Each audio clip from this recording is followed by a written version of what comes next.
सोचिए आपकी रसोई में जलती हुई वो गैस की लौ, आपके घर में रोशन वो बल्ब, आपकी गाड़ी में डलता हुआ वो पेट्रोल। क्या आपने कभी सोचा है कि इनकी कीमत कौन तय करता है? ये कहाँ से आते हैं और इनके पीछे कौन सी बड़ी ताकतें काम कर रही हैं? ये केवल ऊर्जा नहीं है, ये आपके बजट का हिस्सा है, आपके सपनों की बुनियाद है और सबसे बढ़कर आपकी जिंदगी का फ्यूल है। आज हम एक ऐसी दुनिया में जी रहे हैं जहाँ पर भू राजनीति का हर बदलाव, हर संघर्ष हमारी ऊर्जा सुरक्षा पर सीधा असर डालता है। यूक्रेन युद्ध से लेकर मध्य पूर्व में बढ़ती हुई अशांति तक वैश्विक ऊर्जा प्रणाली की नाजुकता खुलकर सामने आ गई है। टैरिफ, प्रतिबंध, आपूर्ति, ये जो सीरीज है, इसमें जो व्यवधान है, इन सब ने वैश्विक व्यापार को रोकने की कोशिश की, कीमतें बढ़ाई हैं और ऊर्जा असमानता को गहरा किया है। ऐसे में भारत जैसा विशाल और तेजी से बढ़ता हुआ देश, जो अपनी ऊर्जा जरूरतों का लगभग 87% आयात करता है,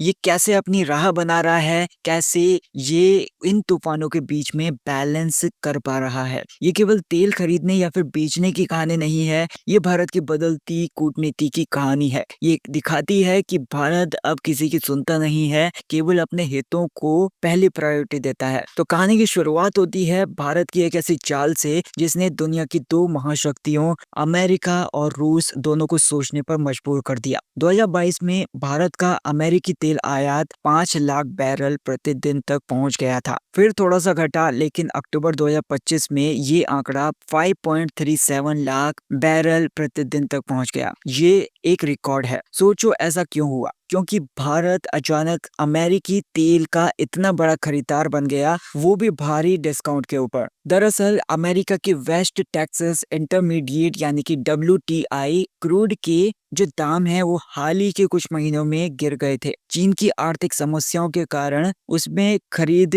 घटा दी, जिसमें अमेरिका के पास और ज्यादा स्टॉक जमा हो गया। भारत ने इस मौके को पहचाना और सस्ते में तेल खरीदना शुरू कर दिया। इससे भारत को और ज्यादा लाभ हुआ। एक तो सस्ता तेल मिला, जिससे विदेशी मुद्रा बच गई, और अमेरिका के साथ व्यापारिक बातचीत में उसकी जो भी सिचुएशन थी वो और ज्यादा मजबूत हो गई। अब सवाल ये है कि क्या रूस को ये पसंद आया होगा? बिल्कुल भी नहीं। जब रूस ने देखा कि भारत अमेरिकी तेल खरीद रहा है तो उसने तुरंत एक रिएक्शन दिया। रूस के जो उप प्रधानमंत्री अलेक्जेंडर नोवाक हैं, उन्होंने बयान दिया कि रूस भारत को बहुत ही सस्ते में LNG यानी कि लिक्विफाइड नेचुरल गैस देने के लिए तैयार है। साथ ही इंडियन ऑयल कॉर्पोरेशन ने भी साफ कह दिया कि वो रूस से तेल खरीदना बंद नहीं करेगा, सिवाय उन कंपनियों के जिनके ऊपर सीधे अमेरिकी प्रतिबंध हैं। जानते हो क्यों? क्योंकि रूस से भारत की जो भी एवरेज $3 से $5 प्रति बैरल का डिस्काउंट मिल रहा है, जिससे सालाना करीब $3 बिलियन की विदेशी मुद्रा बच रही है। इतनी फायदेमंद डील छोड़ना भारत के लिए किसी भी हालात में समझदारी नहीं होती। अब ये केवल एक व्यापारिक लेन देन नहीं है,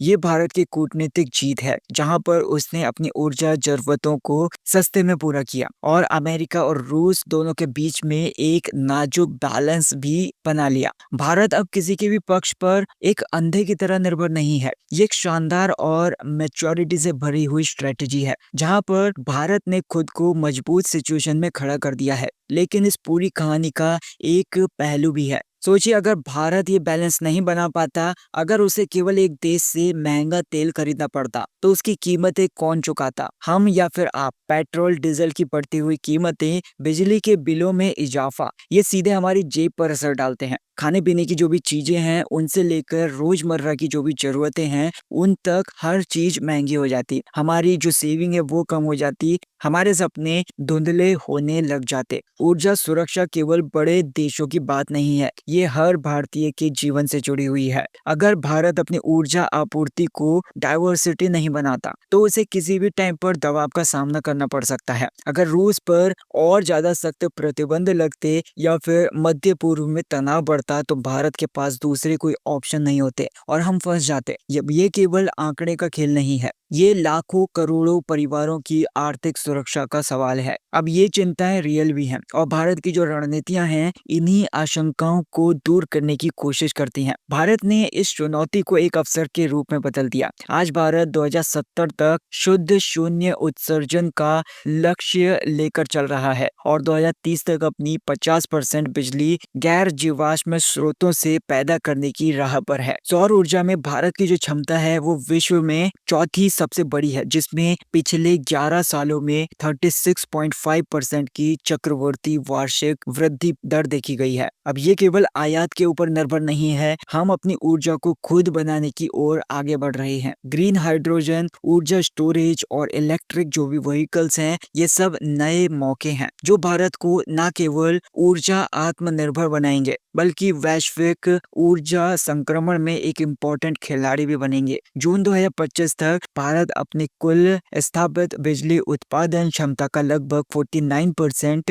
गैर जीवाश्म ईंधन स्रोतों से प्राप्त कर चुका है। 2047 तक 100 गीगावाट परमाणु ऊर्जा क्षमता का लक्ष्य भी भारत की दूरदर्शी सोच का हिस्सा है। अब ये हमें ये दिखाता है कि भारत केवल एक कच्चा तेल नहीं खरीद रहा है बल्कि अपने भविष्य को और भी ज्यादा सुरक्षित कर रहा है। तो भारत ने न केवल अपनी ऊर्जा सुरक्षा को मजबूत किया बल्कि अमेरिका और रूस दोनों के बीच में एक जटिल बैलेंस भी बना लिया। आज रूस और अमेरिका दोनों भारत को अपनी ऊर्जा मार्केट में बनाए रखने के लिए कंपटीशन कर रहे हैं, भारत को लुभाने की कोशिश कर रहे हैं। इंडियन ऑयल कॉरपोरेशन के साफ बयान से ये साबित हो चुका है कि भारत अब किसी के दबाव में नहीं आने वाला है। जहां से सस्ता और स्थिर तेल मिलेगा वहीं से खरीदा जाएगा, क्योंकि देश के हित सबसे ऊपर है। तो गाइज ये था इस वीडियो में। अगर आपने ये वीडियो यहाँ तक देख ली है तो ऑब्वियस सी बात है कि आपको वीडियो पसंद आई रही होगी। वीडियो को लाइक कर देना, चैनल को सब्सक्राइब कर देना। मिलता है नेक्स्ट वीडियो में, तब तक के लिए टेक केयर।